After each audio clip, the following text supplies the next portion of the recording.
آج میں آپ کو بتاؤں گی کلاسک کی شاعری کے مختصر جوابات جو MCQs ٹائپ بھی ہوتے ہیں اور جن کا ایک ایک ورڈ کا آنسر ہے. ٹھیک ہے، MCQs بھی کہہ لیں، مختصر جوابات بھی کہہ لیں. ٹھیک ہے، پہلا سوال جو ہے وہ یہ ہے کہ ولی دکنی کے والد کا کیا نام تھا؟ آپ نے بتانا ہے شریف محمد. دوسرا سوال ہے خواجہ میردرد کب پیدا ہوئے؟ آپ نے بتانا ہے 1719 میں.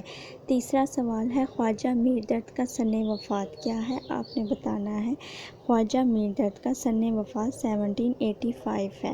پھر اگلا سوال ہے خواجہ میردرد کا دیوان کس نام سے مشہور ہے؟ آپ نے بتانا ہے خواجہ میردرد کا دیوان نالہ عندلیب سے مشہور ہے. اگلا سوال ہے خواجہ حیدر علی آتش کب پیدا ہوئے؟ آپ نے بتانا ہے 1764 میں.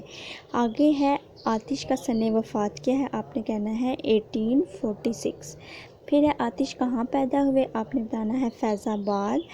پھر ہے آتش کے والد کا کیا نام تھا؟ آپ نے بتانا ہے خواجہ علی بخش. پھر ہے میر تقی میر کب پیدا ہوئے؟ آپ نے بتانا ہے میر تقی میر 1722 میں پیدا ہوئے.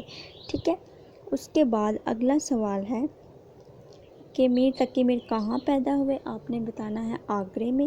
اس سے اگلا سوال ہے میر تقی میر کا سن وفات کیا ہے؟ آپ نے بتانا ہے 1810.